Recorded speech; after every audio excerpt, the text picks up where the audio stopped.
Assalamualaikum warahmatullahi wabarakatuh. Alhamdulillahirabbil alamin wa bihi nasta'inu ala umuri dunya waddin. Wassalatu wassalamu ala asrafil anbiya'i wal mursalin wa ala alihi wa sahbihi ajmain. Asyhadu an la ilaha illallah wahdahu la syarikalah wa asyhadu anna Muhammadan abduhu wa rasuluhu la nabiyya ba'dah. Wa qala Allah ta'ala fil Qur'anil Karim, a'udzu billahi minasyaitonir rajim. Bismillahirrahmanirrahim. Rabbi shrah li sadri wa yassir li amri wahlul 'uqdatam min lisani yafqahu qawli. Wa qala Nabi sallallahu alaihi wasallam, al-ilmu hayatul Islam wa imadu iman. Shadaqallahul azim wa shadaqallahu Rasulullah sallallahu alaihi wasallam. Pertama-tama marilah kita selalu memanjatkan rasa syukur kita atas hadirat Allah Subhanahu wa taala, yang mana pada malam ini kita bisa berkumpul di dalam silaturahmi untuk mengilmui diri kita dengan ilmu Islam. Semoga dengan datangnya ke tempat ini adalah bentuk rasa syukur kita atas yang Allah berikan untuk semakin kita mendekatkan diri kepada Allah. Dan semoga apa yang kita rasakan hanya bentuk kasih sayang daripada Allah semata. Salawat dan salam marilah kita haturkan kepada junjungan kita, kepada Nabi besar Muhammad sallallahu alaihi wasallam. Semoga salawat ini terus mengalir tiada henti kepada keluarganya, sahabatnya, tabi'in serta pengikutnya sampai akhir zaman. Dan semoga salawat ini pun terus mengalir kepada diri kita, keluarga kita, dan kepada seluruh umat yang mengaku umat Rasul. Dan semoga di akhirat kita diakui oleh Rasulullah sebagai umatnya. Alhamdulillah, pada pertemuan hari ini, pada program mengaji tempo dulu, kita pada bab yang telah lalu sudah menginjak kepada bab mukhalafatu ta'ala li hawadis. Maka untuk selanjutnya kita akan masuk kepada bab qiyamuhu ta'ala binafsi. Apa dan apa pengenalan Allah di dalam qiyamuhu ta'ala binafsi akan disampaikan oleh Ustadz Mualdianto kepada Al-Mukarram. Ustadz Mualdianto, waktu dan tempat kami persilahkan. A'udzubillahi minasyaitonirrajim. Bismillahirrahmanirrahim. Assalamualaikum warahmatullahi wabarakatuh.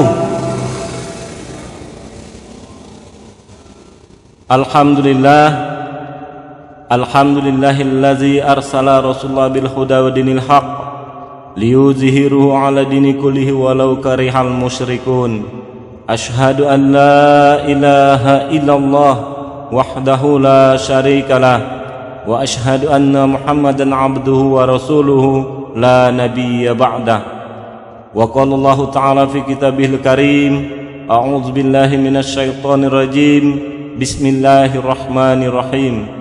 Ya ayyuhalladzina amanu taqullaha haqqa tuqatih wa la tamutunna illa wa antum muslimun.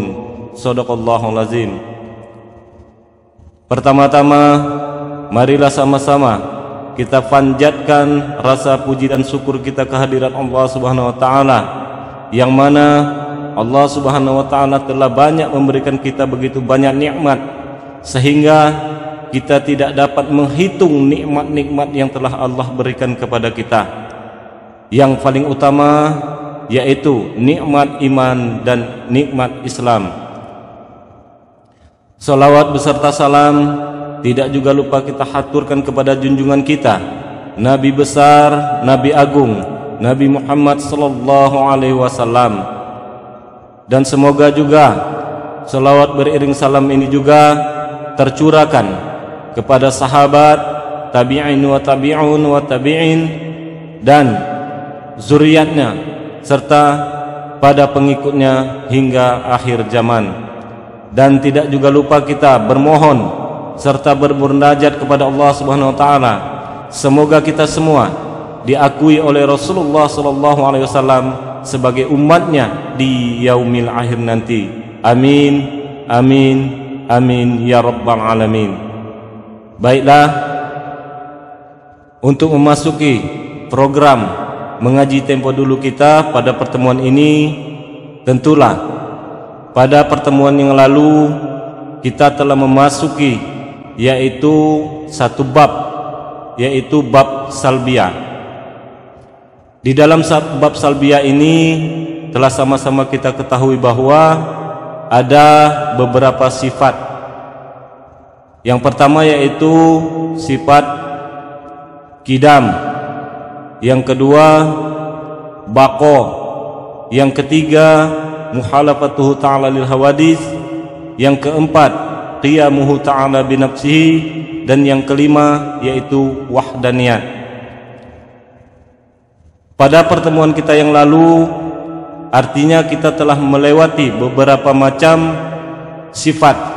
Namun sifat yang paling terakhir kita pertemuan terakhir kemarin yaitu pada sifat muhalafatuhu ta'ala lil hawadis, di mana sifat muhalafatuhu ta'ala lil hawadis ini artinya itu sendiri yaitu bersalah-salahan zat Allah Ta'ala dengan segala barang yang baharu. Artinya di sini kita dituntun akal kita, tentulah akal yang sehat, akal yang cerdas, agar bisa membedakan antara mana mahdas dan mana yang qadim. Di sini di dalam sifat salbiyah ini kita pun mendapatkan suatu bahasa yaitu menolak, menepikan, meniadakan dan menanggalkan barang yang tiada layak pada diri zat Allah Ta'ala. Artinya kita dituntun akal kita untuk tidak akan mungkin mengatakan bahwa kita sama dengan Allah Subhanahu wa Ta'ala. Baiklah, untuk pertemuan kali ini di dalam mengaji program mengaji tempo dulu ini kita akan memasuki yaitu dalam sifat qiyamuhu ta'ala binafsihi. Sebelum kita melanjutkan mengaji kita pada pertemuan ini, terlebih dahulu kita mesti membacakan dulu hafalan atau yang memang keluar daripada kitab yang kita pelajari. Marilah sama-sama kita dengar dan kita simak. Semoga kita semua dapat mengambil pelajaran dari pertemuan kita pada saat ini. Qiyamuhu ta'ala binafsihi, artinya berdiri zat Allah Ta'ala dengan sendirinya, tiada berdiri dengan yang lain. Tentu zat Allah Ta'ala berdiri dengan sendirinya. Di dalam sifat qiyamuhu ta'ala binafsihi ini ada dalil akli dan dalil naklinya. Dalil akli menunjukkan tiap-tiap barang baharu berdiri dengan yang lainnya. Mustahil zat Allah Ta'ala berdiri dengan yang lainnya. Kemudian dalil naklinya menunjukkan bahwa a'udzubillahi minasyaitonirrajim, bismillahirrahmanirrahim, innallaha laghaniyun 'anil 'alamin. Artinya bahwa sesungguhnya Allah Ta'ala amat kaya daripada sekalian alam. Maka dengan hukum inilah aku mengatakan wajib zat Allah Ta'ala berdiri dengan sendirinya. Baiklah, kita mencoba untuk dapat memafatkan atau memperinci daripada bab sifat qiyamuhu ta'ala binafsihi ini. Semoga di dalam pemaparan atau perincian ini kita selalu dalam pertolongan dan selalu dalam rahmat Allah Subhanahu wa ta'ala. Qiyamuhu ta'ala binafsihi artinya berdiri zat Allah Ta'ala dengan sendirinya. Artinya di sini kita dituntun untuk mengakui bahwa Allah Subhanahu wa Ta'ala itu berdiri dengan sendirinya, tiada berdiri dengan yang lain. Karena apabila kita tidak bisa menyatakan bahwa Allah itu berdiri kepada yang lainnya, artinya kita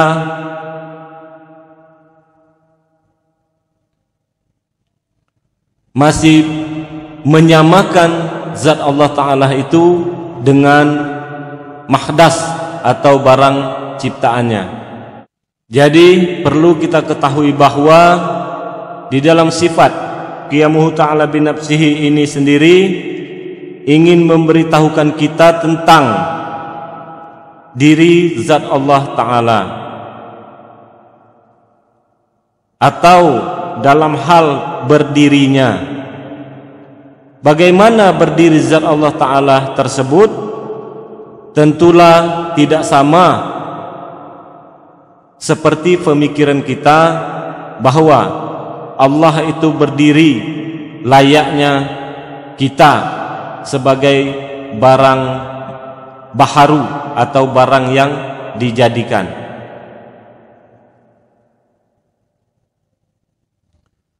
Jadi di sini akal kita, akal yang sehat itu akan menuntun kita agar kita dapat membedakan mana itu mahdas dan mana itu qadim.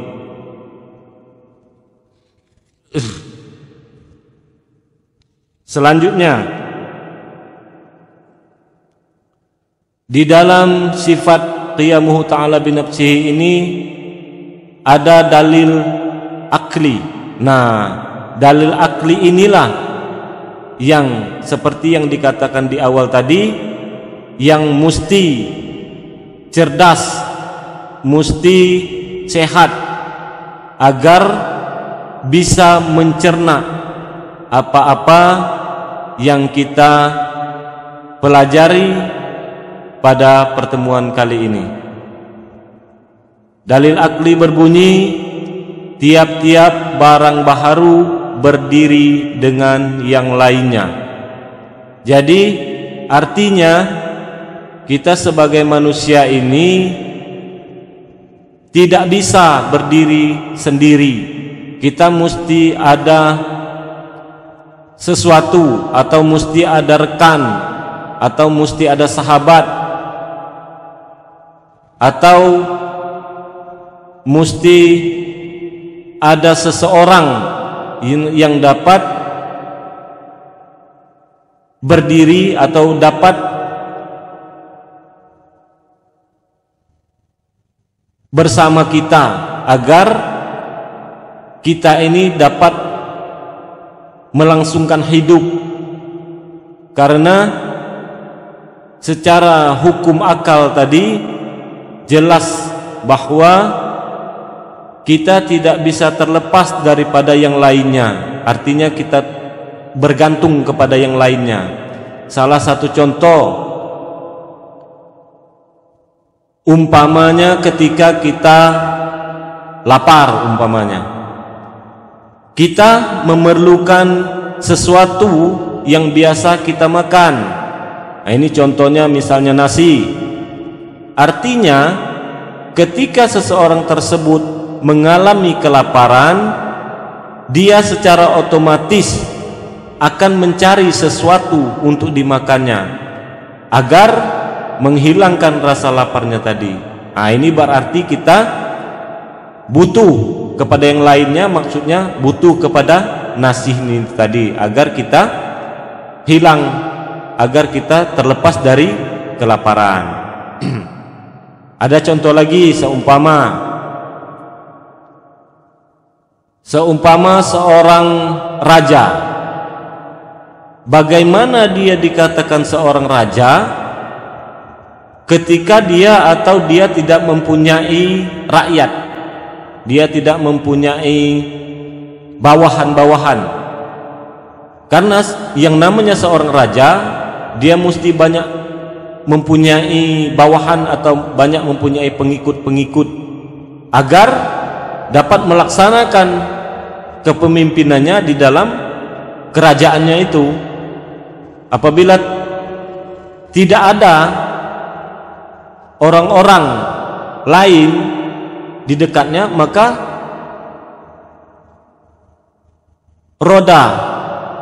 roda kepemerintahan di dalam kerajaan itu tidak akan bisa berjalan. Atau umpama kita di dalam sedang sekolah umpamanya, ketika di dalam sekolah itu tentulah mesti ada guru dan mesti ada murid-muridnya. Bagaimana seseorang itu dikatakan guru ketika dia tidak mempunyai murid-murid? Artinya dia tidak bisa disebut seorang guru. Nah, inilah beberapa contoh bahwa kita ini sesungguhnya sangat memerlukan, artinya kita bergantung kepada yang lainnya tadi. Sementara kesalahan kita di dalam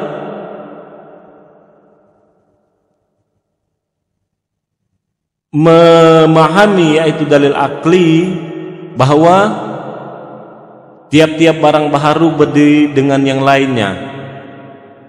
Tidak sedikit dari kita merasa-rasa, bahkan bukan hanya sekedar dirasa, sampai keluar dari lisannya dan di dalam hatinya pun mengatakan bahwa dia tidak butuh lagi dengan orang lain. Inilah bentuk kejahilan, bentuk kesalahan-kesalahan yang ada di dalam diri kita. Padahal seseorang tersebut untuk melakukan sesuatu apapun mesti bersama dengan yang lainnya. Artinya tidak bisa berdiri dan sendirinya tadi. Nah, di sini bentuk-bentuk kejahilan-kejahilan inilah yang mesti kita hindari, mesti kita lepaskan dari kebiasaan-kebiasaan kita ketika kita belum belajar atau belum menuntut ilmu. Tentulah untuk lepas dari hal-hal semacam ini, kita pun tidak bisa terlepas daripada pertolongan daripada Allah Subhanahu wa taala, karena semuanya itu atas kehendak daripada Allah, bukan kehendak daripada kita. Cuman secara syariatnya kita mesti berusaha, kita mesti ikhtiar untuk lepas daripada rasa-rasa ini tadi, rasa-rasa tidak membutuhkan yang lain. Mungkin itu salah satu sekelumit contoh, yaitu tentang berdiri, tiap-tiap barang baharu berdiri dengan yang lainnya, dan contoh bahwa kita ada kesalahan di dalam diri kita, bahwa kita merasa kita tidak butuh kepada yang lainnya. Kemudian dalil naklinya menunjukkan a'udzubillahi minasyaitonirrajim, bismillahirrahmanirrahim, innallaha laghaniyun 'anil 'alamin, yang artinya bahwa sesungguhnya Allah Ta'ala amat kaya daripada sekalian alam. Di sini jadi jelas sudah bahwa yang tidak butuh bergantung, yang tidak butuh, bahkan tidak butuh Allah itu dengan manusia, karena Allah tidak bergantung kepada apapun. Karena apa? Karena Allah maha kaya daripada sekalian alam. Tidak ada yang bisa menyamai, tidak ada yang bisa menandingi daripada kekayaan Allah ini tadi. Artinya kaya ini, Allah itu mempunyai segala sesuatu. Allah tidak perlu dengan apapun, tidak bergantung dengan apapun, tidak butuh. Allah ini tidak butuh. Bahkan kepada manusia sekalipun Allah tidak butuh. Jadi kita sebagai manusia jangan terlalu pede kepada diri kita bahwa kita menyangka bahwa Allah itu butuh. Karena kata Allah sendiri, jangankan orang satu pulau ini tidak menyembahku, kata Allah, satu negara ini pun orang tidak menyembahku, aku tidak peduli, kata Allah. Allah tidak peduli. Jadi ketika kita sudah mengetahui akan hal ini, artinya bagaimana kita untuk bisa kita tadi diakui oleh Allah ini sebagai hamba. Karena hamba di sini tentulah bermacam-macam. Ada hamba Allah yang mengaku bahwa saya adalah hamba Allah, ternyata dia bukan hamba Allah tapi hamba dunia. Contohnya hamba dunia ini yaitu dia ketika perkara dunianya ini berkurang atau hilang yang dia miliki ini, ya dia merasa bingung, dia merasa stres dengan kehilangan perkara-perkara kecil. Meskipun itu umpamanya hilang uang ratusan juta, sesungguhnya uang-uang tersebut ini hanyalah perkara-perkara kecil saja. Jadi tinggal bagaimana cara kita untuk menggiring akal kita ini mengakui bahwa kita bergantung kepada yang lain. Akan tetapi kata Allah, sebaik-baik tempat bergantung hanyalah kepadaku, kata Allah. Sesuai dengan firman Allah ini tadi, innallaha laghaniyun 'anil 'alamin. Karena bahwa sesungguhnya Allah Ta'ala amat kaya daripada sekalian alam. Allah itu amat kaya daripada sekalian alam. Alam ini artinya menyangkut juga kepada manusia. Manusia ini kan bagian daripada alam, bagian daripada barang baharu diciptakan Allah. Kalau kita bergantung sepenuhnya kepada alam atau sepenuhnya kepada manusia ini tadi, yakinlah kita pasti akan kecewa. Tapi kalau kita benar bergantung kepada Allah dengan ilmu yang kita miliki, insya Allah kita bergantung kepada yang tepat, kepada Allah Subhanahu wa Ta'ala, kita tidak akan pernah mengalami rasa kekecewaan itu tadi. Setelah kita mengetahui bahwa dengan dalil akli dan dengan dalil nakli ini tadi, maka terbedalah antara mahdas dan qadim ini tadi. Mahdas membutuhkan atau memerlukan kepada yang lain atau berdiri dengan yang lain, sementara Allah Ta'ala tidak membutuhkan yang lain atau tidak berdiri dengan yang lain. Wajib zat Allah Ta'ala berdiri dengan sendirinya. Setelah kita dapat meyakini dan tanpa ragu-ragu lagi bahwa sebaik-baik tempat bergantung itu hanya kepada Allah, disinilah kita mesti mengiktikadkan diri kita sesuai dengan yang tertera di dalam kitab yang kita pelajari. Maka dengan hukum inilah aku mengatakan wajib zat Allah Ta'ala berdiri dengan sendirinya. Jadi kita tidak ada lagi keraguan. Ketika kita sudah belajar ini, tidak ada keraguan lagi kepada Allah itu. Tidak ada keraguan bahwa kita mesti wajib bergantung kepada Allah. Jadi kalau kita masih ragu, masih mau bergantung kepada makhluk, artinya kita selama belajar ini bisa dikatakan ketika sudah sampai di bab salbiyah qiyamuhu ta'ala binafsihi ini, bisa dikatakan kita gagal di dalam menuntut ilmu, karena kita masih bergantung kepada makhluk. Sementara Allah sendiri sudah berfirman, mengatakan di dalam Al-Quran, innallaha laghaniyun 'anil alamin. Allah sendiri mengakui bahwa Allah lah yang amat kaya, lebih kaya daripada siapapun di atas bumi ini, di atas dunia ini yang katanya kaya. Allah lebih kaya lagi.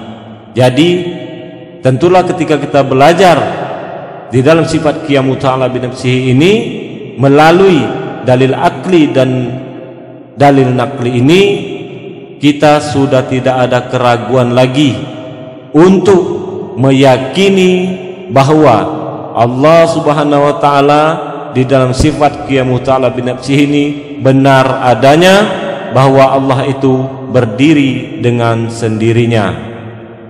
Dengan itikad yang kuat, dengan keyakinan yang mantap, mesti tertancap di dalam hati. Maka dengan hukum inilah aku mengatakan wajib zat Allah Ta'ala berdiri dengan sendirinya.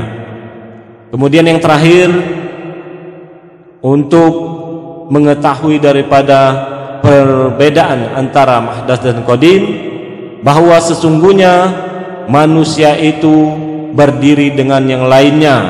Artinya yang paling benar itu kita berdiri, kita bergantung kepada Allah Subhanahu wa Ta'ala.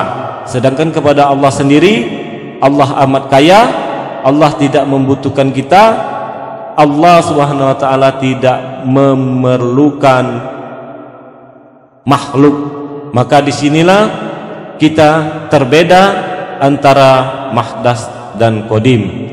Mungkin demikianlah penyampaian daripada bab qiyamuhu ta'ala binafsihi. Semoga kita semua dapat mengambil iktibar dengan penyampaian yang sedikit ini, dan semoga kita selalu dalam perlindungan serta pertolongan Allah. Semoga kita juga diistiqomahkan Allah untuk selalu menuntut ilmu. Akhirul kalam, wabillahi taufiq wal hidayah waridho wal inayah. Wassalamualaikum warahmatullahi wabarakatuh. Alhamdulillah, sudah sampai kita di penghujung acara pada program Mengaji Tempo Dulu. Kita sudah dengarkan bersama-sama penjelasan di dalam sifat qiyamuhu ta'ala binafsi. Di dalam qiyamuhu ta'ala binafsi, bahwa yang selama ini, bahwa tempat bergantung kita ini kepada makhluk yang semestinya kita bergantung, yang paling utama dan yang sudah semestinya kita tempat bergantung hanya kepada Allah. Mudah-mudahan apa yang disampaikan menjadi ilmu yang bermanfaat bagi kita, dan semoga kita dipermudah untuk mengamalkannya. Saya akhiri, usikum binafsih bitaqullah, la haula wala quwata illa billah. Wassalamualaikum warahmatullahi wabarakatuh.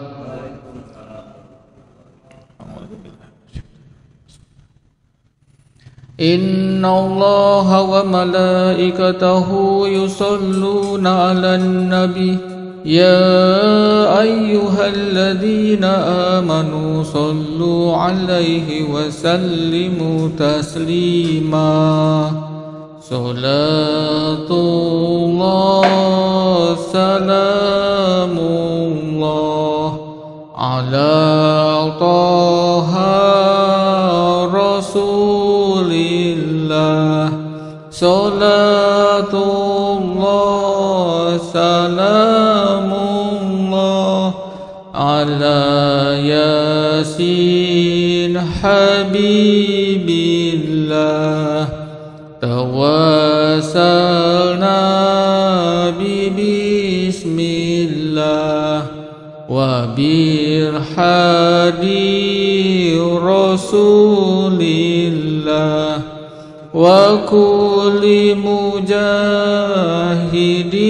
lillah bi ahli badri ya Allah. Salatullah